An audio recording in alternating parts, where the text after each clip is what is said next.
Alhamdulillahirabbil alamin wassalatu wassalamu ala asyrofil anbiya'i wal mursalin wa ala alihi wa ashabihi ajmain.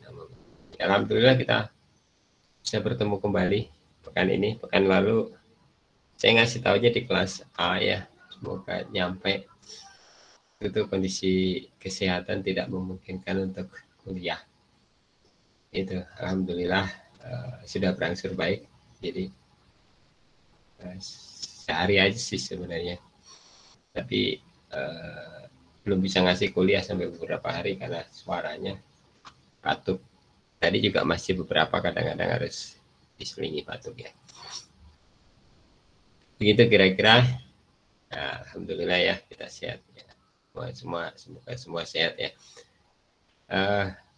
Ya jadi dan karena belum fit benar maka tidak bisa memberikan pengganti. Tadinya saya mau bikin rekaman untuk pengganti tapi ternyata belum bisa. Ya nanti mungkin insya Allah ada waktu pengganti. Makanya ini masih dianggap pertemuan ketiga aja. Oke kita mulai ya. Nanti kalau bisa gabungnya lebih cepat ya. Jadi saya agak nunggu. Jadi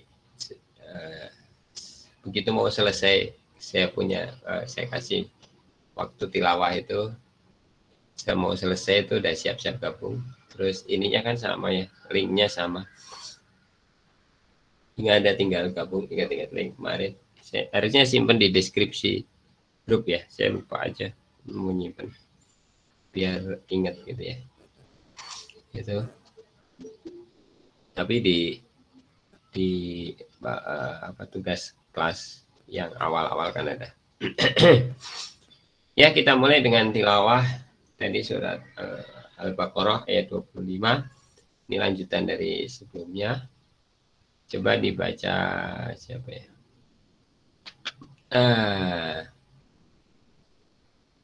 Siti Azhar. Ada Siti Azhar.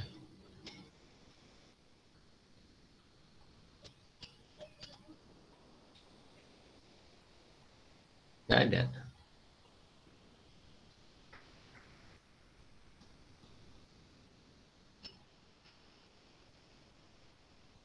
Nggak ada. Halo Siti.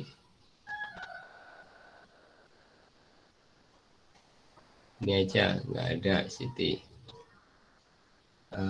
Kokom Komalasari.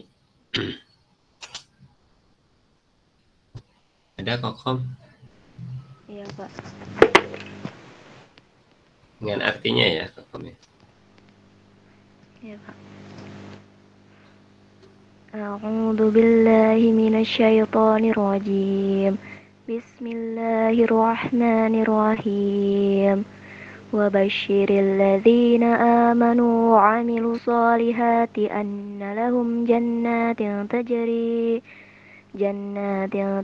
min tahtihal anhar kullama ruziqu minha min thamaratir rizqa qalu hadza alladzi ruziqna min qablu wa utu bihi mutasyabiha wa utu bihi punya wa pendek. utu bihi mutasyabiha walahum fiha azwajum mutahharatun wa hum fiha khalidun. Shadaqallahul adzim. Yang artinya, dan sampaikanlah kabar gembira kepada orang-orang yang beriman dan berbuat kebajikan, bahwa untuk mereka disediakan surga-surga yang mengalir di bawahnya sungai-sungai. Setiap kali mereka diberi rizki buah-buahan dari surga, mereka berkata, inilah rezeki yang diberikan kepada kami dahulu. Mereka telah diberi buah-buahan yang serupa, dan di sana mereka memperoleh pasangan-pasangan yang suci. Mereka kekal di dalamnya. Ya, ada elemen apa aja di situ? Elemennya surga, Pak. Terus sungai. buah-buahan, eh, air mungkin Pak yang di sungai, terus pasangan. Apalagi? Manusianya Pak. Manusia. Ya oke, cukup lah. Ya, di situ ada elemen, ada kabar. Basyar, kabar gembira ya sebenarnya. Ada kabar, ada orang-orang beriman, ada amal soleh, ya, ada jannah, ada surga, ada sungai, ya, ada sungai. Kemudian ada rizki, ya, ada pohon-pohonan, kemudian ada apalagi, ada pasangan atau azwaj, pasangan. Kemudian ya di situ ada kekal ya, kekal. Nah seperti itu elemen-elemen. Terus hubungan antar elemen, misalnya orang beriman diberi kabar gembira. Orang beriman itu melakukan amal soleh, ya. Orang beriman diberi surga, ya, diberi surga. Kabar gembiranya tentang surga. Kemudian surga itu di bawahnya mengalir sungai-sungai. Antar elemen ada surga, sungai, surga di bawahnya mengalir sungai-sungai. Kemudian di dalam surga itu diberi rizki. Yang beriman diberi rizki, kemudian rizkinya buah-buahan, dan diberi pasangan, ya, dan kemudian pasangannya suci. Jadi orang beriman di surga diberi pasangan. Itu kemudian pasangan sifat suci itu sifat pasangan ya. Suci itu sifat dari pasangan. Terus orang beriman di surganya kekal. Itu kekalnya itu sifat ya, sifat orang beriman yang berada di surga, dia kekal. Nah kalau kita kaitkan dengan ayat sebelumnya, itu sebelumnya bercerita tentang perintah untuk ibadah. Ya ayuhan nasu budu rabbakumul ladzi khalaqakum wal ladzina min qablikum. Diperintahkan kepada seluruh manusia. Manusia itu diminta untuk ibadah. Kemudian dalam perintah itu Allah menyampaikan tentang kekuasaannya. Kemarin ada tahu ya, dengar nggak atau lihat nggak gunung meletus yang mengeluarkan larva, La Palma ya, La Palma. Tahu tuh. Di mana rumah-rumah mewah, sangat mewah, megah gitu, nggak bisa apa-apa ya. Masa rumahnya mau dipindahin, nggak bisa juga ya. Nah, itu bagaimana Allah menghancurkan sesuatu ya, termasuk itu pemukiman yang begitu hebat. Itu dengan larva itu aja udah hancur semua. Dan ada satu rumah yang nggak hancur ya. Satu rumah itu larvanya minggir. Itu sama dulu. Ada yang dari Aceh enggak? Saya waktu itu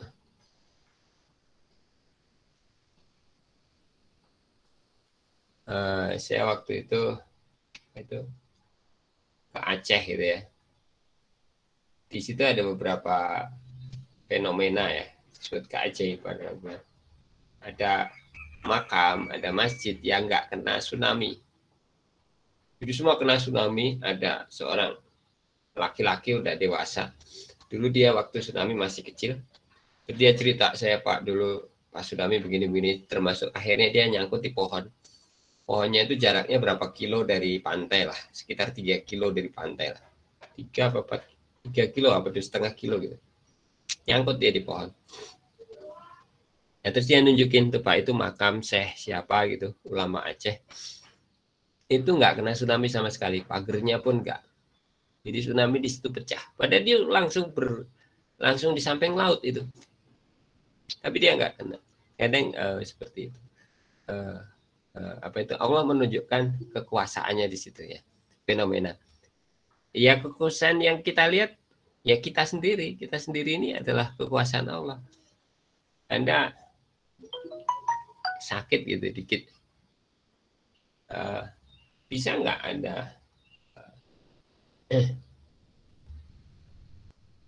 Anda menyembuhkan diri Anda sendiri?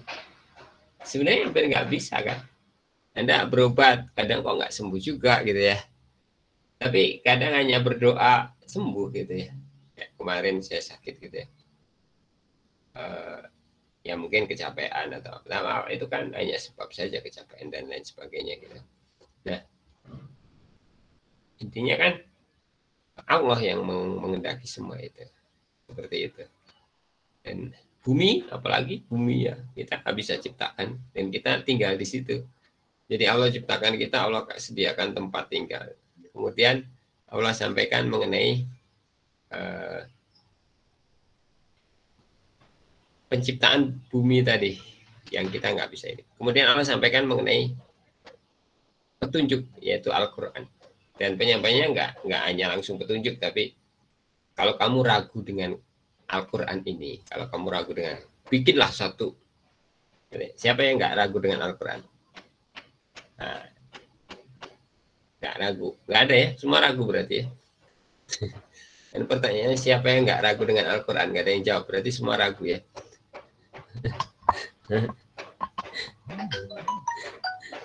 Semua ragu. Nah, itu. Jadi kalau kamu ragu, bikin satu. Kalau kamu bisa, dan bikinnya nggak usah sendiri. Kerahkan semua orang yang bisa nolong kamu. Kecuali Allah, kecuali Allah. Gitu. Di situ ada pengecahan. Saya nggak tahu apa maksudnya.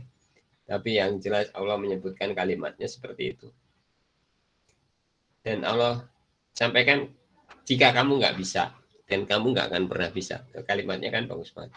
Jika kamu nggak bisa dan kamu tidak akan pernah bisa, Allah udah kasih tahu kita nggak akan pernah bisa. Maka takutlah pada neraka.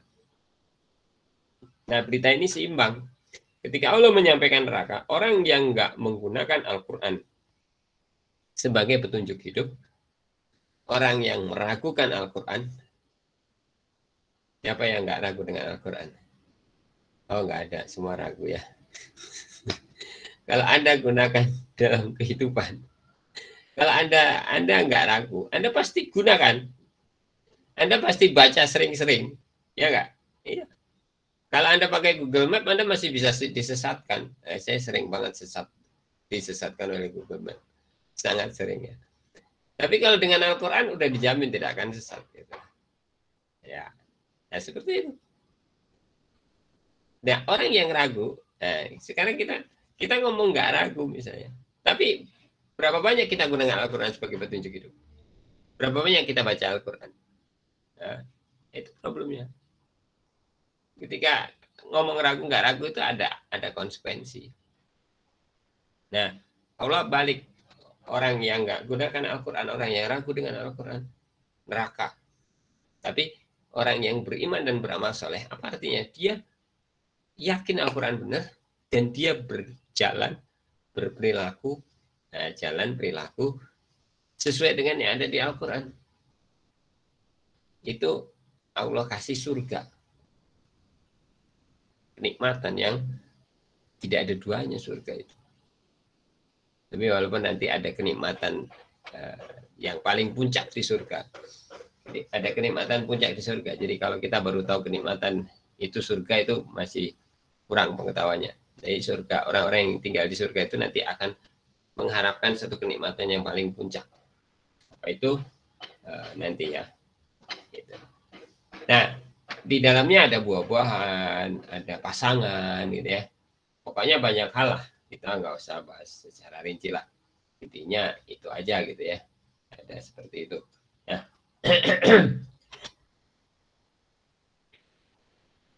Itulah balasan yang Allah berikan pada orang-orang yang meyakini Al-Quran. Dan nanti Allah akan teruskan dengan suatu fenomena yang tadinya ciptakan bumi, setelah ini kan Allah akan ciptakan hal yang paling kecil, yaitu nyamuk. Tapi ayat 26 nanti ya, 26, 27. Baru nanti di ayat 30 tentang penciptaan manusia dan karakteristik manusia.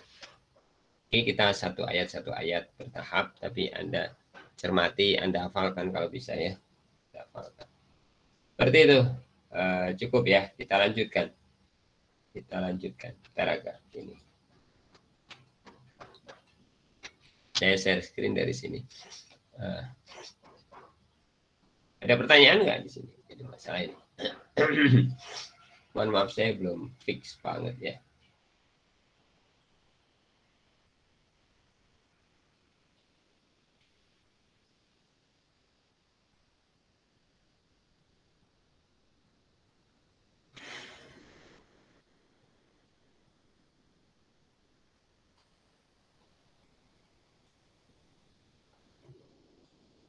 Agar sama dengan kelas sebelumnya, saya gunakan coretan yang sama, jadi saya nggak bikin coretan baru. Oke, pertemuan sebelumnya, 2 pekan yang lalu berarti, kita membahas berisi masalah objek ya. Objek, interaksi antara objek kan gitu ya. Makanya di telah Al-Qur'annya pun kita ada objek dan interaksi antara objek ya. Ada elemen-elemen apa saja, ada interaksinya bagaimana gitu ya. Betul ya. Kemudian di tiap objek tentulah siswa itu ada sesuatu yang dicatat ya dari siswa. Jadi gitu ya. Jadi ada objek, ada sesuatu yang dicatat. Ya, dan objek tidak sendiri, siswa misalnya dalam sekolah ada siswa, ada pelajaran, ada guru gitu ya. Mereka sebenarnya saling berinteraksi satu sama lain. Masih ingat ya? Dan ini ada mata pelajaran. Nanti ini diolah ya. Bagaimana agar pengolahan gampang? Diolah itu apa? Diubah, ditambah, dihapus, digunakan. Nah itu maka kita akan belajar namanya struktur data. Oke, sampai sini masih ingat. Nah, sekarang kita kembali bahwa siswa atau Anda mahasiswa, betul? Sarah Fauzia, mahasiswa, bukan? Sarah ada? Iya Pak. Oh, mahasiswa ya? Iya Pak. Bukan mahasiswi? Iya. Bukan mahasiswi, bukan? Mahasiswi. Oh, mahasiswi, bukan mahasiswa. Mahasiswa atau mahasiswi? Mahasiswi. Bukan mahasiswa? Bukan ya?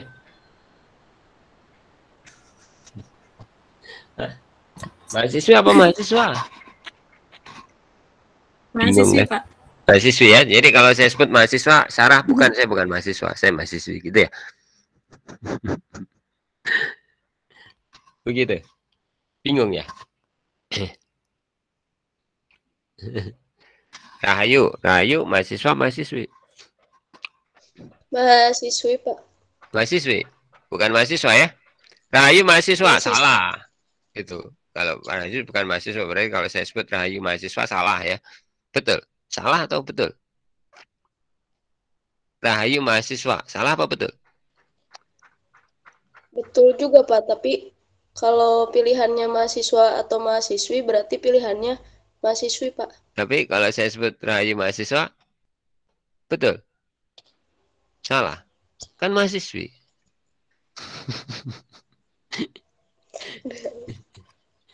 Ya, bermain logika. Anda udah jadi udah jadi mahasiswa ya, calon sarjana lah, harusnya tahu lah logika itu, logika kalimat. Gimana? Rahmiati mahasiswa apa mahasiswi? Mahasiswi Pak.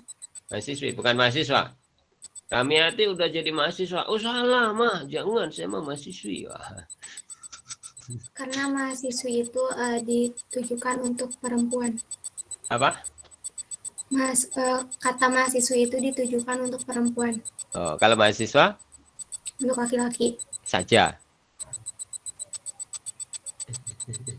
Iya.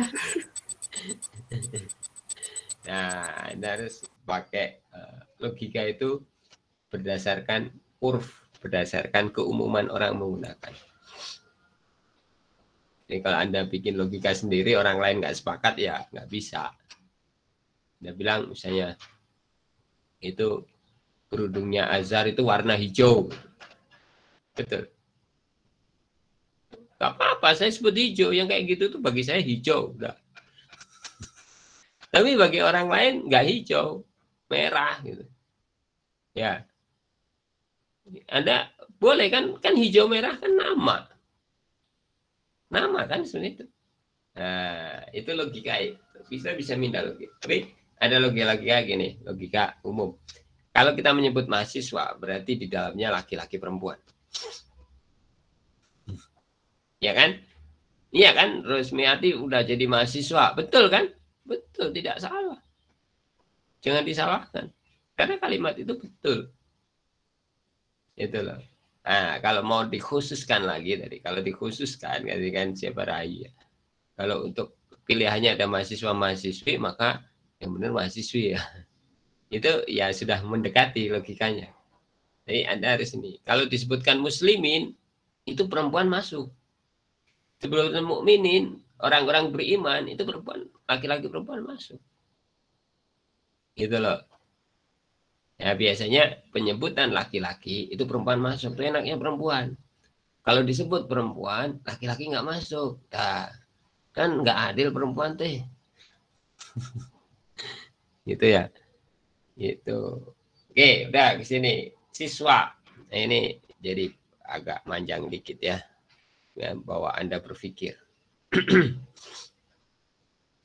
Nah, kayak gitu diperlukan banyak interaksi dengan orang. Jadi kalau orang interaksinya hanya di medsos doang, medsos itu udah dunia yang apa ya? Dunia yang dibuat-buat. Medsos itu dunia yang dibuat-buat. Dunia nggak real. Biasanya, wih di fotonya begitu, wow, cantik banget. Begitu datang kenyataannya, ah, kan foto itu dikasih apa ya? Apa namanya? Mode cantik itu apa? Dulu tapi nggak tahu sekarang masih nggak, saya nggak tahu. Dulu suka ngelihat foto profil, bukan suka ngelihat, nggak sengaja kan ngelihat foto profil. Terus kaget saya, masa sih ini nggak mungkin deh. Gitu. Terus mahasiswi itu bukan mahasiswi ya. Kalau ini mahasiswi maksudnya artinya perempuan. Dia bimbingan saya. Deket lah, maksudnya sering ngobrol lah, kita sering dialog, diskusi. Saya tunjukin, masa sih ini kamus, saya bilang gitu. Ketawa dia, terus senyum malu, habis itu diganti profilnya. Itu kok bisa gitu, saya bilang, gimana? Kan ada Pak foto terus dikasih mode cantik atau apa gitu. Jadi ya, maaf ya, bukan berarti dia nggak cantik, dia cantik, tapi di foto itu jadi cantik banget gitu loh. Jadi kalau orang lihat itu terus ngelihat kenyataan itu bisa putus asa gitu. Kalau saya udah ngelihat kenyataannya dulu, jadi jadi jangan membuat orang lain putus asa gitu aja ya. Nanti pas kenalan foto di medsos begitu itu, begitu ketemu begini gitu kan, dia bisa kecewa gitu. Jadi jangan mengecewakan orang, tampil aja apa adanya gitu ya. Jadi kalau di medsos ya tampil apa adanya aja lah. Anda boleh bermain-main foto itu ya silahkan aja, tapi jangan untuk orang misalnya gitu loh. Nggak salah sih main-main gitu, juga nggak salah. Tapi ketika dipublish berarti dia menipu orang. Siswa aja lah, siswa. Mahasiswa tadi, mahasiswa. Kalau saya sebutnya mahasiswa, maka ada di kelas ini aja ada banyak ya. Ini yang hadir ada 43. 43 tak kurang 2. Saya 2 kan jadi 41. Ada 41. Dan semuanya dalam kategori apa? Mahasiswa. Ya enggak? Tadi mahasiswa dicatat apanya misalnya? Di sini contohnya saya konsisten siswa walaupun saya nyebutnya mahasiswa. Ada NIM kalau Anda ya, kalau siswa NIS ya. NIS. Kemudian ada nama, semua yang dalam kategori mahasiswa dicatat catatannya sama ya. Betul. Tapi di dalam mahasiswa itu ada individu-individu. Betul nggak? Yang perlu kita amati sekarang adalah adanya istilah mahasiswa. Jadi kalau kita nyebut mahasiswa dan adanya individu-individu di dalamnya. Kalau kemarin kita amati adanya karakter yang dicatat. Sekarang kita amati di dalamnya ada individu-individu. Oke, clear? Jelas apa yang harus kita amati? Nah, siswa atau mahasiswa itu kita sebut sebagai kelas. Kelas ya. Di sini kita sebut sebagai kelas. Kalau dalam biologi juga ada kan kelas apa gitu ya. Tapi saya lupa definisinya di biologi. Kelas itu bukan ruang kelas, bukan sebenarnya. Kelas itu kelompok lah bisa disebut ya. Anda masuk dalam kelompok mahasiswa. Di dalamnya ada individu. Yang individu itu sama yang dicatat ya, sama. Karakternya sama. Nah, individu itu kita sebut instance atau individu juga boleh. Instance atau objek juga boleh, individu juga boleh, instance juga boleh. Tapi biasanya kalau ada kelas ada instance. Kayak instansi lah kalau kita instansi. Jadi per individu Anda misalnya siapa? Fadli, Rahmiati, Sulasya, Putri, Vidya, Sylvia, itu individu atau instannya. Semuanya dalam kelas mahasiswa. Oke. Ya. Semua dalam kelas mahasiswa. Nah.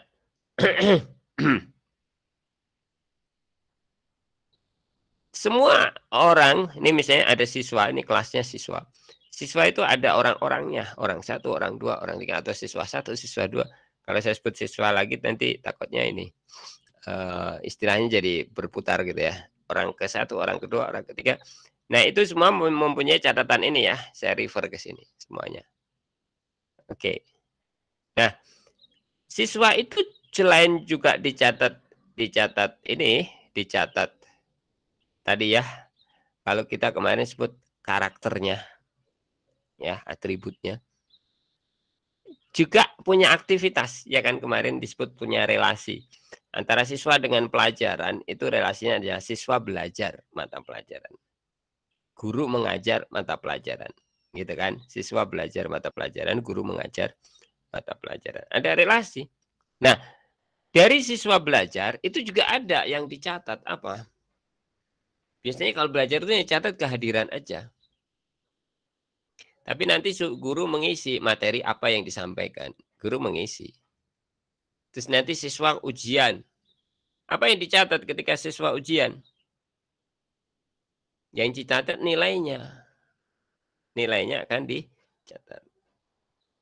Oke, ada catatan-catatan itu. Sekarang kita amati. Tadi apa ya? Ada proses. Ada interaksi ya. Ada interaksi. Terus nanti ada catatan-catatan apa yang dilakukan misalnya siswa ujian, siswa ini dia melakukan sesuatu. Kita coba ke objek lain yang agar lebih mudah memahaminya. Ini gambar apa ya? Walaupun jelek, tapi Anda pasti tahulah gambar apa ini. Atau ada yang nggak tahu? Gambar apa itu, Priska? Motor, Pak. Motor. Priska bisa naik motor nggak? Bisa. Bisa, alhamdulillah. Sekarang jadi Priska tahu ya, kalau naik motor tuh kalau pengen kenceng diapain? Digas. Digas. Kalau pengen berhenti? Direm. Direm.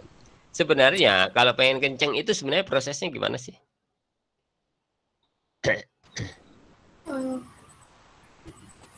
Nggak tahu. Ditambah gasnya gitu, Pak. Maksudnya. Iya, tambah gas itu kan dari sisi Anda. Cok, tambah gas terus gasnya kabelnya putus gitu. Bisa tambah kenceng nggak? Enggak, malah mogok malah motornya. Terus kenapa sebenarnya tambah gas? Karena dia ada tambahan bahan bakar. Bahan bakarnya diperbanyak. Sehingga letupan apinya tambah banyak. Letupan api tambah banyak, berarti putaran mesin tambah banyak. Tambah sering ya, tambah banyak. Nah, karena putaran mesin tambah banyak, berarti kecepatan tambah tinggi. Tapi si pengguna harus mengontrol semua itu enggak? Enggak kan? Yang dia kontrol apa? Gasnya doang. Ya? Dia nggak mikir, bensinnya berapa banyak harus kita kasih ya? Nggak mikirin. Nanti businya nyala nggak ya? Nyalanya harus seberapa sering? Nggak, Anda nggak usah mikirin. Ya nggak? Iya. Anda cukup tarik gas. Itu semua udah terjadi ke belakang. Ya? Saya diikuti di situ. Ya, ngerem misalnya. Ngerem itu gimana caranya? Kalau motor tinggal pijit. Kalau matic pijit kanan atau kiri ya. Semuanya dua-duanya rem ya. Tapi kalau yang bukan matic, motor bebek, ada rem yang di kaki, ada rem yang di tangan, dua. Proses ngerem itu tinggal pijit aja, ya. Tapi apa sebenarnya yang terjadi? Ada suatu benda yang menghambat laju putaran. Yang dia itu menekan. Set, misalnya kalau rem tromol itu kan dia membesar gini. Set gitu, sehingga putarannya ditahan. Atau kalau rem apa namanya? Disc brake itu ya. Rem apa namanya itu? Rem cakram itu ditekan gini, set gitu. Set. Nah, tapi proses ini kan kita nggak tahu. Yang tahunya apa? Tinggal tekan aja. Ya. Nah, itu proses rem dan seterusnya. Apa artinya yang perlu kita bahas di sini? Bahwa di dalam suatu proses, di dalam suatu sistem motor, kayak kemarin kita amati sistem sekolah kan. Sistem sekolah ada satu komponen yaitu siswa tadi. Nanti ada komponen mata pelajaran. Nah, sekarang kita motor aja. Misalnya komponen rem tadi, komponen mesin, gitu ya. Itu kita nggak perlu tahu dalamnya. Yang kita perlu tahu apa? Ada namanya antarmuka. Namanya apa? Antarmuka. Ini. Jadi ada cara untuk mengakses itu. Ini keywordnya di sini. Ada cara untuk mengakses proses yang ada di dalamnya. Nah, cara itu disebut antarmuka atau interface. Paham ya? Jadi sini ada proses di dalamnya, tapi kita buatkan si pembuat motor membuatkan interface sehingga si pengguna itu nggak pusing-pusing lagi dengan proses itu. Cukup dia terkoneksi dengan interface-nya dan semuanya berjalan dengan baik. Jadi ikuti sampai sini. Ya, oke. Itu interface atau antarmuka ya, sebut antarmuka. Contoh di sini antarmuka adalah adanya gas. Oh ya, ada gas. Kalau gas motor di mana? Di mana gas motor, Muna? Muna bisa naik motor, Muna? Bisa, Pak. Bisa. Gas motor di mana? Di depan pengemudi atau di belakang pengemudi? Di depan. Di depan. Kalau gas mobil juga di depan pengemudi, di belakang pengemudi? Di depan, di bawah. Di depan bawah. Tapi ada mobil yang gasnya di belakang pengemudi. Tahu nggak mobil apa itu? Enggak, Pak. Ada itu mobil yang gasnya di belakang. Itu kumaha Pak, jalan apa gitu. Hah? Kebayang tuh. Ada juga motor yang gasnya di belakang ada. Saya sering lihat kalau ke masjid itu ada yang punya. Nggak tahu motor apa itu? Nggak tahu. Azhar nggak tahu. Nggak pernah lihat. Oh, itu motornya tukang gas yang 3 kilo. Kan gasnya disimpan di belakang ya. Tadi pas sebelah udah langsung jawab, dia tahu. Mobil gas. Mobil yang ngangkut gas 3 kilo kan, gasnya di belakang itu ya. Tapi bisa ya, hebat itu sopirnya ya. Puji ketawa. Ya gitu ya. Jadi ya hiburan dikit lah ya, itu tegang-tegang teing gitu ya. Interface ya, dari masalah gas. Saya juga nggak ngerti kenapa bahasa Indonesia jadi gas gitu. Itu kan akselerator namanya, akselerator mesin. Ya, tapi di kita Jadi gas, pedal gas. Jadi kata yang sama digunakan untuk beberapa objek ya, sehingga itu menimbulkan makna ganda dan itu jadi anekdot gitu loh. Anekdot itu kadang sesuatu yang bermakna ganda. Anda berpikirnya gas itu ya untuk ngencekin motor, akselerator, tapi gas yang saya maksud adalah gas 3 kiloan itu gas LPG ya, disebutnya kan di belakang. Kecuali pakai motor matic ya, disebutnya selalu di depan juga. Tapi di bawah, bukan di atas ya, kan bingung lagi. Ada motor matic gasnya di bawah, di mana ya? Kan kudu nama di luhur, ini mah di bawah, sana di kaki. Memang ada motor matic gasnya di kaki. Nah, itu Siti Azhar beli gas. Berarti pakai motor matic. Nah, gasnya disimpan di bawah kan, nggak di atas. Itu motornya gasnya di bawah. Misalnya begitu ya. Nah, cukup. Nah, interface lain rem ya. Rem nih Anda lihat di sini nih. Nih ya, kursor saya kelihatan nggak? Kecil ya. Nah, ini rem. Rem ini interface juga untuk menggerakkan ya, rem. Itu interface. Nah, terus kita lebih amati lagi motor. Kita amati lagi motor. Kalau Anda sebut motor. Biasanya kalau ada motor yang suka disebutkan apanya? Warna. Warna disebut nggak? Sebut ya. Pinjam motornya dong. Terus nanya, motor kamu warna yang apa sih? Oh, warna putih. Warna putih ya. Warna. Mereknya apa mereknya? Mereknya Honda. Tipenya apa? Misalnya Beat atau apa. Oh, Yamaha. Tipenya apa? Gitu kan. Gitu ya. Tipe, jenis. Ya, merek, tipe, jenis. Jenis itu bisa matic, kopling, bebek, bisa juga Beat, Vario, apa gitu ya. Kalau Honda, Yamaha itu apa? Beat, Beat. Mio, apalagi NMAX gitu ya. Dan lain-lain lah ya, pokoknya dan lain-lain. Itu sesuatu yang suka disebut. Atau ada lagi sesuatu yang ada di dalam motor tadi, yang tadi apa? Gas, sama lagi itu. Rem, stang, ya ada ya. Gas, rem, stang, semuanya ada itu. Oke, itu kalau kita nyebutin motor itu ada disebut gitu loh. Tapi itu sesuatu yang berbeda. Yang kayak warna, merek, jenis itu kita sebut sebagai properties atau sifat. Properties itu nggak ada perlakuan. Cok warna, ada perilakunya nggak di warna? Nggak ada. Di merek ada perilakunya? Nggak ada. Tapi kalau di gas ada perlakuan nggak? Gas ditarik gitu ah. Kalau gas motor kan tarik ke belakang set gitu. Itu dia mesin akan jadi kencang gitu ya. Rem ditarik set, maka dia akan melakukan pengereman. Ya. Kemudian apa? Stang. Stang itu perlu perlakuan. Digeser kanan kiri ini, maka dia akan menggeser roda. Sehingga akibatnya apa? Kalau dalam kondisi berjalan motornya bisa belok. Nah, itu disebut metode. Apa namanya? Metode atau metode. Metode. Kalau metode itu yang bersifat ada perlakuan. Kalau properties itu yang hanya merupakan sifat saja.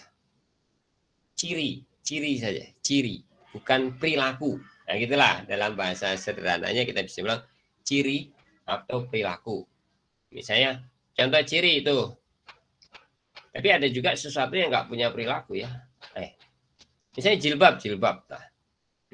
Nisa Samrotun ada.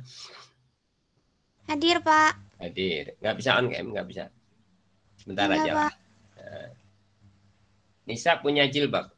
Punya jilbab. Kalau nggak on cam kan bisa jadi nggak pakai jilbab ya. Enggak ya. Saya husnudan semua pakai jilbab. Makanya kemarin, oh iya, bukan di himpunan sih, ada satu kegiatan senat lah. Pengumuman MC-nya bilang apa? Harap-harap teman yang nggak mau hadir ya pakai baju yang rapi, pakai batik, kemudian pakai celana panjang ya, gitu. Jadi takutnya atasnya pakai batik, terus bawahnya dia pakai celana pendek gitu kan. Kalau saya sih sering pakai sarung juga nggak apa-apa. Tidak hanya kuliah online, saya pergi ke supermarket, ke mall, kemana-mana juga pakai sarung aja. kalau lagi pakai sarung gitu. Jadi nggak usah ganti celana panjang gitu, enggak. Kalau lagi pakai celana panjang ya pakai celana panjang, ini no problem bagi saya gitu. Tapi mungkin bagi orang aneh, tapi bagi sekarang di sekitar saya udah nggak aneh karena sering begitu gitu. Oke, kembali tadi Nisa nggak bisa on cam ya, nggak bisa. Maaf Bapak nggak bisa. Kalau jilbab Nisa itu propertisnya apa? Punya propertis nggak? Kira-kira propertisnya apa aja? Warna, bahan, ukuran bisa nggak Pak? ukuran. Pokoknya yang nggak mengandung perlakuan, tidak ada perilaku, itu propertis. Tapi bisa dirubah, propertis itu bisa dirubah ya. Warna merah dicelup ke biru, jadi biru kan, bisa kan? Ya. Sebenarnya kain berwarna pun kan karena dikasih warna.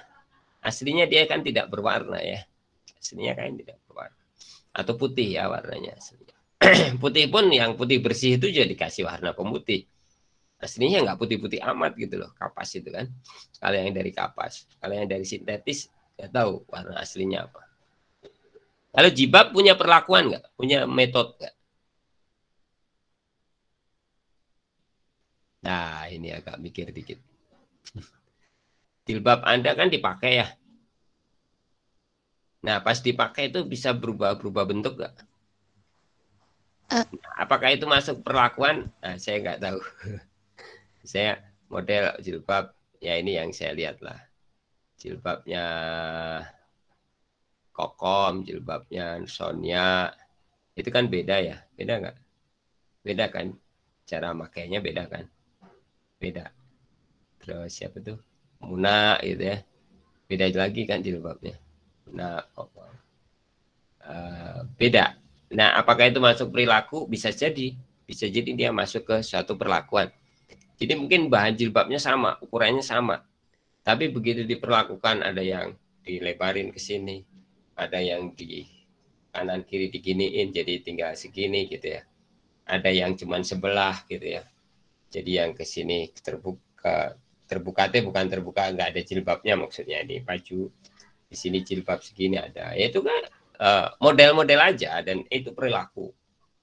Betul nggak? Nah itu jilbabnya. Oke, udah ngerti berarti. Nah, itu juga berlaku pada siswa misalnya. Kita kembali ke contoh awal siswa. Kira-kira kalau perlakuan siswa apa perilaku? Kalau propertisnya apa propertis siswa dulu? Propertis terus metode nanti ya. Propertisnya apa siswa? Nazmul.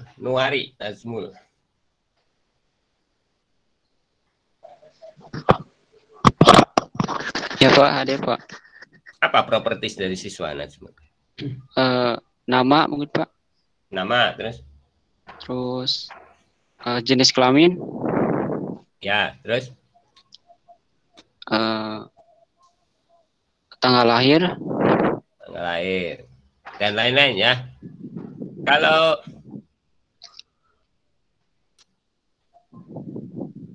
metodenya siswa apa? Belajar Pak. Hah? Belajar. Siswa belajar. Mendengarkan guru. Mengerjakan tugas, mengerjakan ujian, ya kan? Itu perlakuan siswa. Kasih ujian, siswa mengerjakan, keluar nilai, ya. Nilainya di perlakuan dari perilaku dari guru. Guru mengoreksi. Ya, guru memberikan nilai, standar nilainya. Sebenarnya yang membuat nilai siswanya, bukan gurunya. Gurunya itu hanya mereview aja, melihat, oh kalau yang begini itu segini, kalau yang ini itu segini, gitu doang. Gitu. Karena kalau dinilai oleh diri sendiri suka enggak ini kan ya. Semuanya pengennya nilai terbaik aja. Kalau standar 100 kasih 100 semua. Kan menilai diri sendiri begitu ya. Itu contoh ya. Kita bisa clear ya itu, memahami itu ya. Konsep ini tanamkan dulu dalam frame berpikir Anda. Bahwa ada seperti itu. Karena kita akan belajar sesuatu yang mungkin menurut kita itu konsep-konsep saja semuanya, gitu ya. Dan itu berkait dengan data, dan data yang dari level yang fundamental, level yang dasar, bukan level tingkat tinggi sebenarnya, level tingkat dasar. Jadi lebih apa ya, konsep lah. Nanti disebutnya juga abstrak, tapi abstrak arti abstrak di sini beda ya. Nanti kita akan belajar itu, yang dimana kita akan sebut sebagai abstract data type. Jadi pengantar saya dari kemarin-kemarin itu saya anterin Anda agar Anda punya pikiran apa ya, punya satu bangunan fondasi tentang apa itu struktur data, dan itu adalah sesuatu yang nyata. Paham ya? Sesuatu yang nyata di depan kita. Jadi nanti tidak hanya belajar, oh ini mah teori-teori aja, teori yang penting ngerti teori, yang penting ngerti teori. Bukan. Itu. Dan ini sebenarnya asik, mengasihkan bagi orang yang suka matematik. Kebanyakan dari Anda ini, ya angkatan Anda dan sebelum Anda, berapa angkat sebelum Anda itu sebagian besar yang masuk matematik itu adalah kalau nulis di apa itu ya, kuesioner yang saya berikan itu, mereka memang suka matematik. Jadi itu satu kelebihan tersendiri. Yang masuk matematik adalah para pecinta matematik. Harusnya gini, dengan Anda sebagai orang yang suka matematik, dengan belajar apapun di matematik, walaupun nggak terbayang sebelumnya, kalau sudah punya rasa suka, Anda akan asik dengan belajar. Tapi kalau sudah nolak duluan, walaupun itu asik, tetap nggak asik bagi dirinya. Ya nggak? Iya. Terus gimana caranya, Pak? Saya kan masuk matematiknya karena insiden, karena kecelakaan gitu. Salah milih lah, disuruh orang tua lah, karena apalah pokok nama daripada nggak kuliah gitu. Apapun itu, takdir Anda di sini. Jadi Anda menerima dengan senang atau tidak senang, Anda tetap ada di sini. Jadi tinggal apa ya, senang nggak senang itu kan switch, tahu switch ya, saklar senang nggak senang, Anda pindahin ke senang, switch gitu, atau volumenya dari nggak senang di pelan-pelan jadi senang. Nah gitu doang kan sebenarnya. Iya.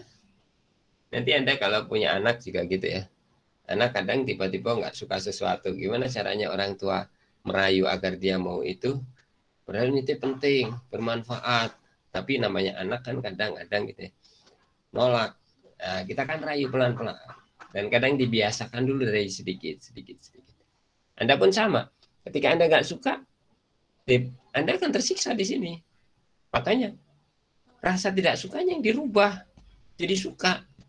Gimana? Pelan-pelan rubah. Pakai sugesti aja bisa. Berdoa ya. Terus ya Allah, saya suka ini. Dulu saya belajar chef ya. Tahun berapa ya, lama banget itu berkembang chef. Tapi kemarin masih ada dosen lain yang meneliti tentang chef. Saya udah lama ninggalin chef. Chef itu sugesti diri. Saya terima ini semua, saya rela menerima kondisi ini semua. Terus dan saya senang dengan kondisi ini. Terus ada beberapa titik yang diketuk gitu lah. Titik-titik itu sebenarnya yang mungkin yang membangkitkan hormon-hormon kesadaran kita bahwa kita sadar dengan apa yang kita omong. Kayaknya begitu. Karena beberapa orang mencoba itu untuk terapi itu ada hasilnya sih. Gitu. Tapi tak lama saya tinggalin juga udah banyak. Sekarang lebih fokus udah banyak zikir, banyak baca Quran, zikir, doa ke Allah. Jadi komunikasi langsung ke Allah aja. Kita bayangin ya Allah, saya minta ini ya Allah saya. Tapi ingat Allah, ya Allah saya salah, taubat ini. Terus gitu aja. Pikiran kita itu hanya Allah. Harusnya begitu ya. Tapi ya nggak semudah itu ya. Sering lupa juga. Oke.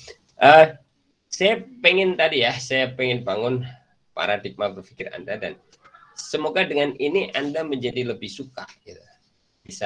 Bisa enjoy lah. Enjoy itu suka apa ya? Menikmati. Gitu. Karena Anda nikmati, nggak Anda nikmati, tetap harus Anda makan gitu kan.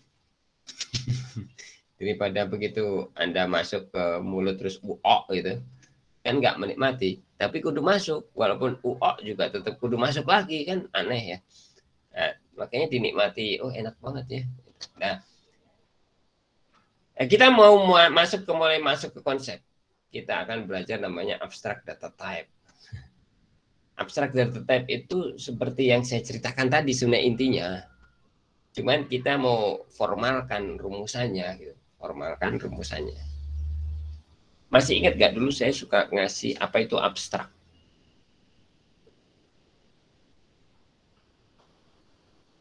Apa? Coba Rohayati, ada Rohayati.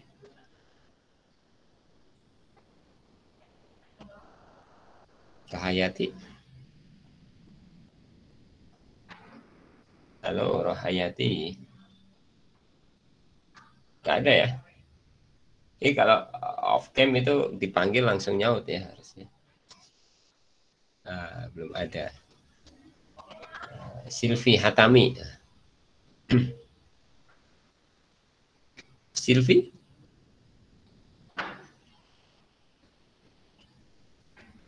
Gak ada. Are you here, Silvi? Silvi? Gak ada. Wafa. Wafa Lisanul Mardiyah. Tak ada nih. Ada. Ya, Wafa? Abstrak, Pak. Ya, apa abstrak, Wafa? Abstrak tuh kayak gambaran umum gitu. Model. Model, gambaran umum. Apa ya? Kalau model kebayang nggak apa itu model? Kenapa orang yang pakai baju, model baju baru misalnya rancangan baju baru terus disuruh pakai dia terus berjalan di panggung gitu, itu disebut model. Iya itu Pak, jadi kayak memperlihatkan ketika dipakai seperti apa gitu kalau baju Ya, tuh. disebut model karena dia yang kira-kira gambarannya kan gitulah baju. Iya gambaran. Pola lah, bisa disebut pola juga bisa. Pola model itu abstrak. Jadi abstrak itu bukan sesuatu yang tidak terlihat, susah dipikirkan gitu. Bukan. Abstrak itu justru sesuatu yang memudahkan kita untuk melihat, untuk berpikir. Jadi kan kita kadang terbalik ya definisi abstrak. Kamu mah abstrak orangnya. Apa maksudnya? Susah dipikirin gitu. Nah, betul nggak? Secara umum ya, yang saya paham di masyarakat begitu definisi abstrak itu. Sesuatu yang susah. Padahal enggak, justru itu teh model, pola, bentuk. Ya kan? Struktur juga bisa. Makanya nanti ada mata kuliah namanya aljabar abstrak. Tapi nama lainnya adalah struktur aljabar. Jadi bisa jadi struktur, model, pola, dan seterusnya. Nah, abstrak data tipe adalah model dari suatu tipe data. Model dari suatu jenis data gitu loh. Oke. Nah, kita akan bahas di sana. Tadi kita tahu ada kelas, ada instan ya. Ada kelas, ada instan.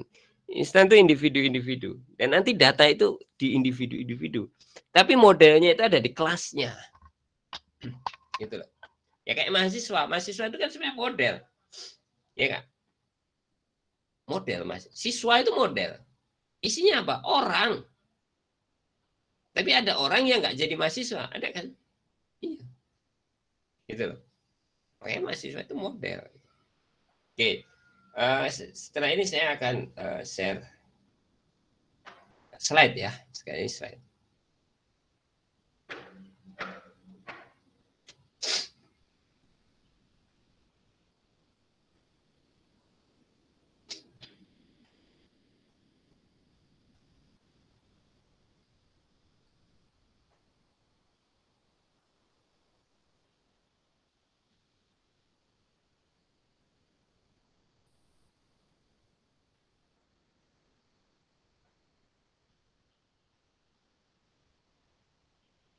Tentang apa itu abstract data type.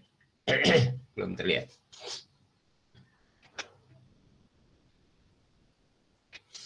Ya udah terlihat ya.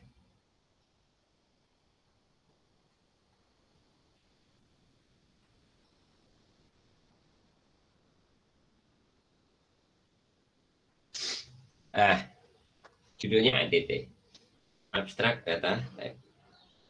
bukan ADC ya. Apa? Ada apa dengan cinta itu apa? AAC, apa? AADC. Oh, AADC, ini mah ADT, ADT. Ada apa dengan tinta gitu ya? Cinta. Oke. Abstract data type. Apa itu abstract data type? Apa itu tipe data dulu? Jenis data. Data type kita sebut. Kemarin kita bahas ya, maksudnya kemarin tuh di Daspro gitu ya. Kita yang disebut tipe data itu apa? Boolean, terus apa? Integer gitu ya. Float, betul nggak? Karakter. Itu juga tipe data, tapi nanti dia masuk dalam tipe data dasar atau primitif. Kenapa primitif? Dia disediakan oleh bahasa programnya, dan itu sesuatu yang memang paling dasar ya, dan nanti dibuat untuk membentuk tipe data yang di atasnya lagi. Jadi akan ada tipe data yang di atasnya. Nah, kita itu sudah mulai akan membahas tipe data yang di atas primitif. Tidak lagi tipe data primitif yang akan kita bahas gitu loh. Tapi semua tipe data yang bukan primitif itu dasarnya tipe data primitif gitu loh. Ya. Nah, sekarang kita ngomong tipe data itu berarti umum, baik primitif maupun bukan primitif. Oke, di sini dikasih contoh nanti tipe datanya yang primitif. Ini maaf masih bahasa Inggris ya. Saya bukan gaya gitu tapi nggak sempat nerjemahin. Pada ini slide tahun 2011 kali ya. Tapi ya begitulah. Anda harus maklum ya. Dosen tuh kayak apa ya? Kayak artis sebenarnya. Loh, kok bisa Pak? Iya. Artis tuh tampil di panggung 1 jam atau 2 jam ya. Tapi latihannya berapa jam dia? Untuk latihan di panggung itu berapa jam? Lama kan, berhari-hari latihannya. Iya, latihan tuh berhari-hari. Hanya untuk tampil 2 jam. Anda pernah tampil di panggung nggak? Pernah ya, 17-an minimal ya. Jadi apa? Wakit pernah tampil di panggung 17-an. Menari ya. Waktu TK. Belum pernah. Hah? Waktu TK pernah disuruh nari nggak? Nggak pernah. Saya dulu pernah disuruh nyari lagu Irianto, Apose Kokondau. Tahu nggak lagu Irian, Apose Kokondau? Warobi salam do re mi. Saya hafal lagunya karena dulu saya dimasukkan satu tim penari, anggota tim penari yang penarinya banyak banget. Saya itu hanya 1 orang saja di antara nggak tahu berapa puluh, 20 orang atau berapa. Tapi sampai sekarang kesannya nggak hilang. Bahwa saya disuruhnya nari gitu oleh guru saya. Seneng banget ya. Nggak tahu seneng nggak tahu enggak lah. Pokoknya saat itu mas seneng kali ya. Oke. Jadi dosen tuh gitu ya. Jadi apa itu? Tampil sejam ini itu nyiapinya berjam-jam sebelumnya. Dan kadang harus mikir kalau saya gimana ya biar enak nyampein, gimana ya biar biar dia ground truth atau ground truth ya, ground truth apa? Dia apa? Lupa istilahnya. Down to earth, apa down to earth, tahu nggak down to earth? Tahu down to earth? Nggak tahu down to earth. Jadi dia membumi. Jadi Anda bisa mengerti gitu loh, maksudnya pola pikirnya ngikutin pola pikir Anda gitu. Karena kan pola pikir saya udah ngerti itu dari dulu. Bagi saya itu mah bisa. Paling kalau baca buku-buku tentang data struktur jujur-juret gitu, tentang abstrak data type, terus nanti ADT stack, ADT queue, ADT apaan ini gitu ya, Anda pasti bingung ya. Bukunya belum saya share karena saya milih buku ini kok kurang ya, buku ini kok kurang bagus ya. Jadi belum saya malah nggak menemukan. Oke, kembali ke sini. Tipe data itu dicirii, betul nggak kalimat saya dicirii? Tapi apa kalimat yang tepat selain dicirii? Apa Muna? Muna ada ide Muna?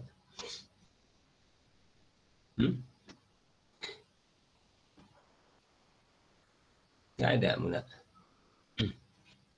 Dicirii, dicirii itu apa? Characterized by, ya gitu lah. Emang enaknya bahasa Inggris, emang nggak enak kalau diterjemahin. Udah aslinya aja gitu. Kan berarti ngaji aku bahasa Inggris nih. Itu bisa nerjemahkan intinya begitu. Gitu. Characterized by dicirii dengan satu, himpunan nilai. Himpunan nilai itu himpunan data. A set of value itu himpunan data. Jadi tipe data itu dicirii characterized by himpunan data. Kedua, penyajian data, data representation. Datanya disajikan dalam bentuk kayak gimana? Secara umum dia disajikan di mana? Di gelas, apa di baki atau di mangkok gitu, apa di gitu loh. Kemudian operasinya. Jadi ketika kita menentukan data tipe itu sebenarnya menentukan operasinya juga. Jadi data itu operasinya apa? Oke. Makanya tadi saya contoh-contoh motor, ada properties, ada method kan gitu ya. Karena nanti ada operasi. Siswa, metodenya apa? Karena ada operasi. Jadi kalau kita menentukan data, itu kita tidak hanya menentukan datanya saja, tapi data ini bisa diapakan. Istilah sederhananya operasi apa yang berlaku di sini. Misalnya Anda punya huruf A, B, C, D, bisa dijumlahkan nggak? A ditambah B berapa? A tambah B, C, Pak. B tambah C, nah C. Kalau A tambah C, D, Pak. Gitu. Kalau B tambah C, E berarti ya. Nggak bisa. Bukan itu. Karena huruf tidak bisa dioperasikan dengan operasi aritmatik. Nggak bisa. Oke. Jadi kalau 1, 2, 3 operasinya aritmatik berlaku gitu ya. Oke. Itu set of operation. Jadi ketika kita menentukan, nanti tugas kita itu membuat tipe data. Loh, Pak, masa sih membuat tipe data? Iya. Hebat kan?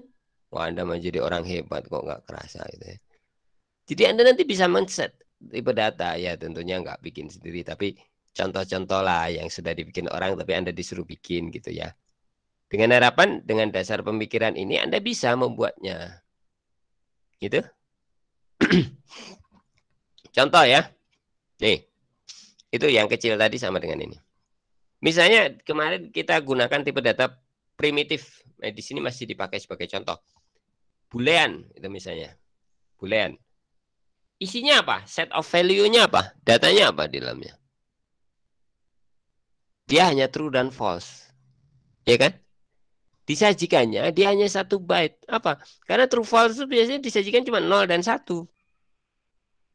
Ya enggak? Iya, bukan ditulis true sama false, enggak, tapi 0, 1. Nah, dia dioperasikan dengan operasi logika, operasi OR, operasi AND, operasi negasi. Ya, true false nggak bisa ditambah, true tambah true enggak. True and true, true or true. Oke? Makanya ada operasinya. Kemudian char, karakter.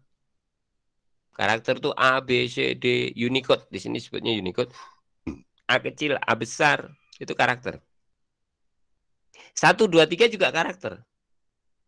Tapi ingat, kalau 1, 2, 3 tipenya karakter, maka dia tidak bisa dioperasikan dengan operasi aritmatik. Karena dia 1, 2, 3-nya adalah karakter. Jadi nanti ada 1, 2, 3 yang bertipe integer, ada 1, 2, 3 yang bertipe karakter. 1, 2, 3 yang bertipe karakter, maka dia harus mengikuti operator karakter. Apa operasi karakter? As for integer. Sepertinya bukan begitu ya. Karena ini mungkin ada level-level operasi di integer. Misalnya dia menjumlahkan kode ASCII-nya boleh jadi sih. Dia 2 byte ya, tidak 1 byte. Tapi di sini nggak dijelaskan rinci operasi karakter. Biasanya karakter itu concatenate digabung. A dengan B digabung truk gitu. A dengan C digabung truk gitu. A apakah sama dengan B? Karakter ini apakah sama dengan karakter itu bisa jadi perbandingan. Tapi kalau kurang dari kayaknya nggak ada karakter. Ini perbandingannya yang sama dengan. Kemudian integer, ya bilangan bulat. Kemudian float, bilangan real. Terus string. String itu array dari karakter sebenarnya gitu. Nah ini contoh. Kalau tadi tipe data dasar atau primitif. Sekarang ini kan tadi saya pakai siswa. Di mana di dalamnya ada orang. Nah ini lihat. Dia tipe datanya person. Tipe datanya adalah tipe data person. Orang. Maka instannya ada di dalamnya apa? Ya orang pertama, orang kedua, orang ketiga, ya kan? Yang masing-masing punya nama. Misalnya person pertama punya, kalau di Eropa itu ada first name, last name, middle name ya. Jadi gini sebenarnya, ini out of topic. Di Eropa itu dulu namanya pakai son of gitu. Jadi misalnya John son of Willie. John sons Willie. John Willie. Itu masuk kalau si anak itu resmi lahir dari pernikahan. Nah, ketika anak itu lahir bukan dari pernikahan resmi atau bukan dari pernikahan itu nggak punya nama ayah, nggak punya. Jadi di Eropa pun begitu. Ya. Nah, katanya saya nggak tahu benar nggaknya. Karena saking banyaknya anak yang lahir dari pernikahan tidak resmi, akhirnya tradisi itu dihilangkan. Sehingga mereka nggak pakai nama lagi son of tadi. Nggak pakai nama ayah lagi. Itu Eropa loh. Jadi sebenarnya mereka dulu beradab, iya. Tapi sekarang kurang adab ya. Gitu. Karena banyaknya perzinahan di sana. Tapi anehnya kita mengkiblat ke mereka ya. Padahal mereka itu sekarang lagi hancur. Ekonomi hancur, moral hancur. Dulu belum kelihatan hancurnya. Sebenarnya dari dulu juga udah hancur mereka. Gitu loh. Sekarang lihat ekonomi kuat di mana? Di negara Timur Tengah. Ekonominya kuat. Negara-negara Muslim ekonomi kuat. Dan adabnya kuat. Akhlaknya bagus. Iya enggak? Walaupun Islam itu difitnah dengan terorisme, tetap orang kalau tahu Islam itu damai dan lain. Banyak sekarang kan orang-orang pada masuk Islam, terus cerita dulu dia anggap Islam terorisme apa-apa. Ternyata setelah belajar ini, setelah tahu, bahkan tahunya cuma sedikit kadang-kadang. Dia tahu, oh Islam begitu ya. Terus dia pelajari banyak, akhirnya dia putuskan Islam banyak seperti itu. Oke, kembali ke data ini. Person. Ya, ada first name, last name, kemudian ada true false-nya itu dia female or male. Kemudian dia tahun lahir kayaknya. Nah, ini adalah kelasnya dan ini adalah instannya. Nanti ini nanti data representation-nya kayak gini. Ini data representation tuh di bawah ini. Yang ini berbentuknya adalah kayaknya harus diganti.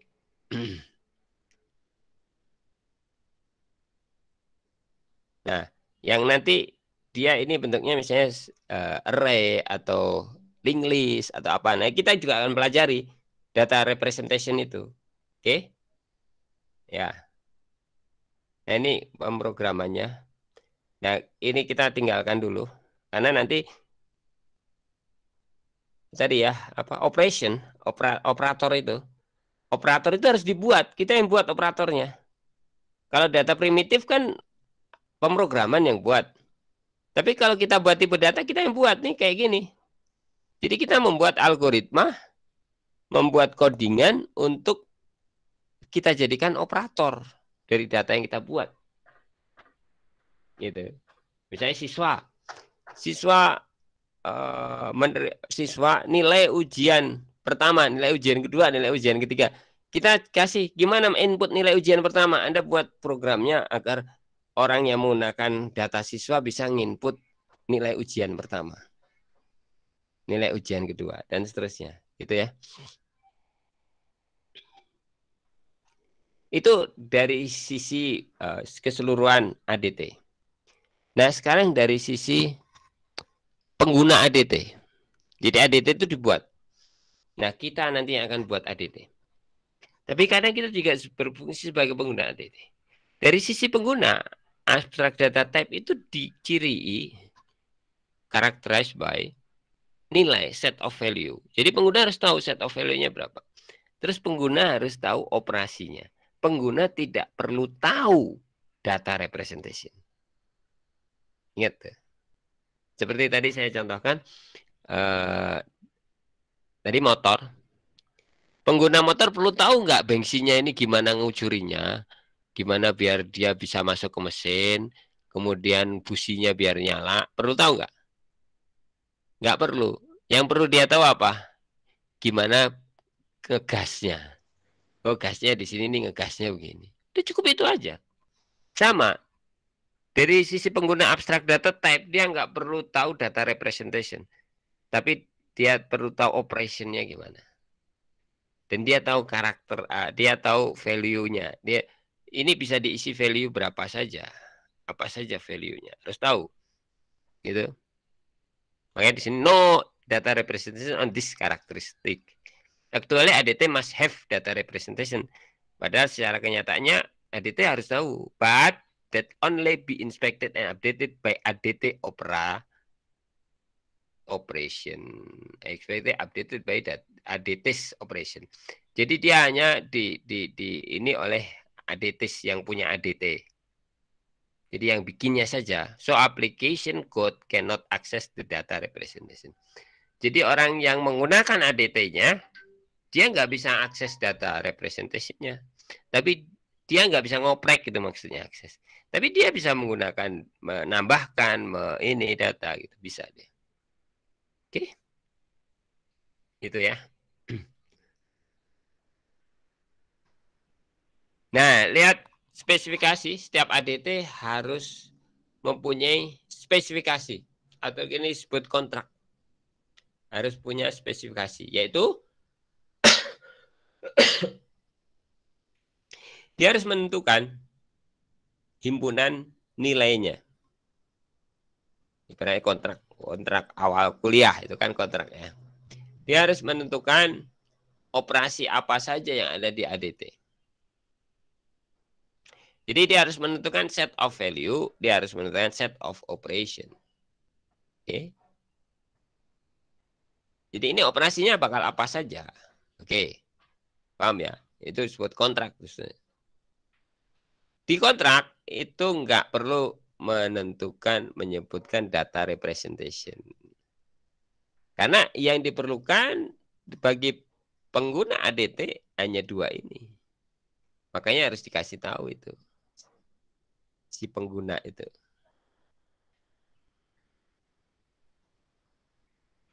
Nah,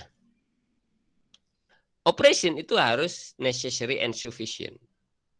Apa itu necessary and sufficient? Nanti dijelaskan. Dan ADT design itu selain necessary sufficient operation, dia konstruktor, asesor, dan transformer. Dia ada konstruktor, ada asesor, dan ada transformer. Oke, apa itu necessary dan sufficient operation? Necessary atau sufficient dulu, sufficient operation itu yaitu semua operasi yang dibutuhkan, semua hal yang dibutuhkan di situ ada operatornya. Itu sufficient operation. Jadi semua perilaku yang ada di situ ada operatornya. Necessary operation yaitu semua operator di situ, semua operator itu ada operasinya. Dibutuhkan. Jadi nggak ada operator yang nggak dibutuhkan gitu loh. Ini ada operator ini tapi nggak pernah dipakai, ini nggak dipakai, ini nggak dipakai. Itu jadi nggak necessary operation. Jadi bikin operator baru, bikin operator yang lain, tapi sebenarnya itu nggak pernah dipakai gitu. Itu nggak boleh. ADT harus necessary and sufficient operation. Oke. Apa itu konstruktor? Konstruktor itu operasi yang membuat nilai dari ADT dari nilai lain. Atau konstruktor itu gini, siswa itu kan kelas ya, dia punya pola di kelas itu. Oke. Saya mau nambah data satu siswa, sudah ada tempatnya belum? Belum, tapi polanya ada, itu siswa dia. Terus gimana? Saya perlu konstruktor. Saya create dulu tempat baru untuk satu orang ini.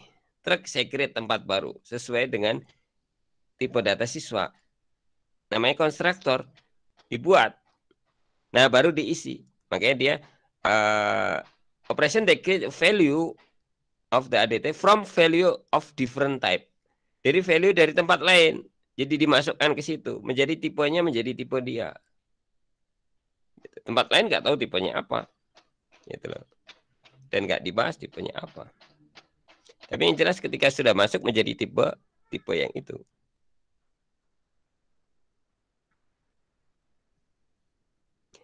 Asesor itu sebenarnya operasi yang menggunakan nilai dari ADT untuk menghitung nilai yang lain. Jadi biasanya asesor juga ada predecessor, ada successor. Gimana kita bisa mengakses nilai sebelumnya, nilai sesudahnya, gimana kita bisa menggunakannya, harusnya begitu. Itu asesor. Sedangkan transformer itu operasi yang menggunakan satu nilai dari ADT dan menghitung nilai baru. Jadi dirubah nilainya menjadi nilai baru. Itu transformer. Jadi ADT itu ada itu tadi. Ada konstruktor, ada asesor, ada transformer. Nah ini contoh, string ADT ini contoh. Contoh ADT yaitu string. String itu salah satu contoh ADT. Apa? String itu kumpulan atau sequence dari karakter. Nah, karakter itu punya urutan.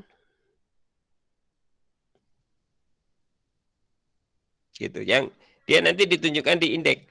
This character has string have consecutive index.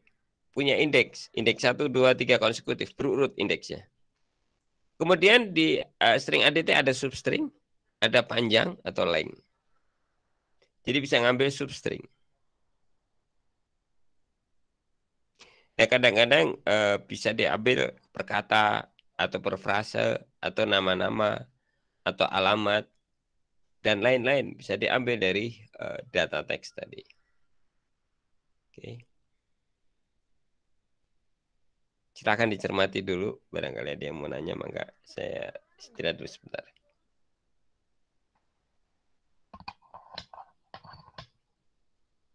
Silakan kalau mau nanya dicermati ya sampai ADT. Ini karena ini string ADT udah contoh, jadi konsep ADT-nya udah.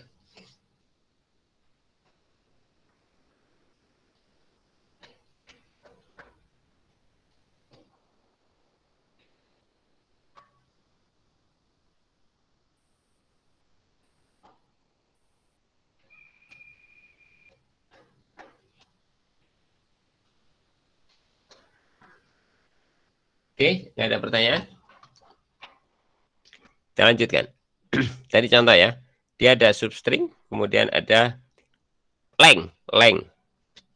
Length dari string, panjang string, itu juga ada. Nah, biasanya string itu terjadi pada word, kata, frase, nama, alamat, dan seterusnya. Itu bentuknya string. Apa yang dibutuhkan? Apa requirement dari string ADT ini? Satu, nilai karakter-karakter string untuk panjang tertentu. Nah, dia harus diketahui panjangnya. Panjang dari string harus bisa. It must be possible to determine the length. Nah, dia bisa mengambil. Jadi kalau kita punya string, bisa kita ambil individual karakternya. Karakternya persatuan kita bisa ketahui. Terus dia bisa obtain substring. Kita bisa membuat substring dari string tersebut. Terus kita bisa membandingkan antara string satu dengan string yang lain. Lexicographically. Maksudnya secara huruf per huruf. Kemudian kita bisa menggabungkan string ini dengan ini. Saya makan, 2 string. String saya, string makan. Saya gabungkan plus concatenate namanya. Jadi saya makan. Itu yang dibutuhkan oleh string. Oke. Itu contoh ya. Tadi contoh satu ADT yaitu string ADT. Ini nanti kita akan belajar ADT yaitu stack, queue, list, set, map, trace, dan seterusnya. Kita akan belajar ini. Oke. Kemudian data struktur. Data struktur itu termasuk data representation tadi. Jadi kita belajar ADT itu udah sekalian belajar data strukturnya. Jadi nanti simultan. Karena memang harusnya memang belajar namanya data struktur data. Tapi di dalamnya itu ADT. Jadi di ADT itu ada data representation, data struktur. Jadi tidak hanya bicara data struktur saja. Summary, silakan dibaca sendiri. Exercise, kita belum kasih. Sekian dan terima kasih. Barangkali tidak ada pertanyaan, kita tutup saja. Tidak ada pertanyaan kan? Nah, Anda buat resumenya di tempat kuliah tadi ya. Oke, Sylvia yang mau nanya? Enggak, Pak. Hah? Enggak, Pak, cukup. Biasanya suka nanya. Sekarang kok jadi pendiam begitu, nggak jadi nanya.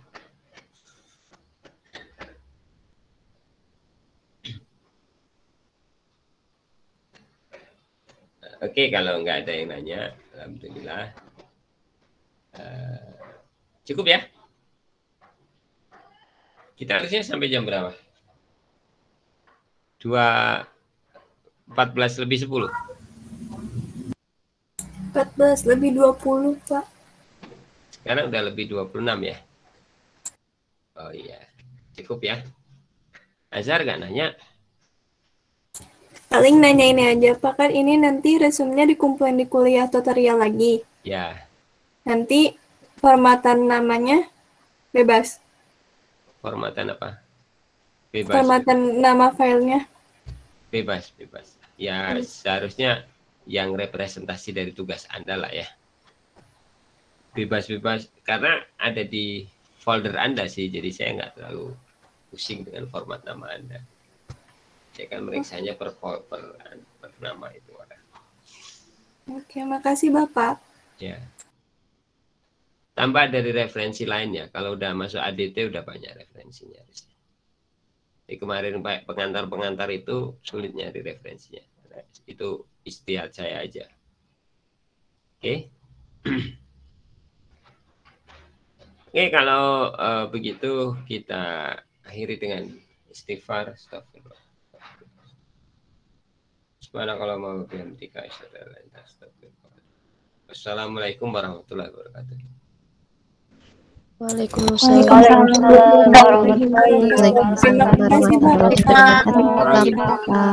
warahmatullahi wabarakatuh. Ya, sama-sama. Terima kasih, Pak. Ya, tutup ya.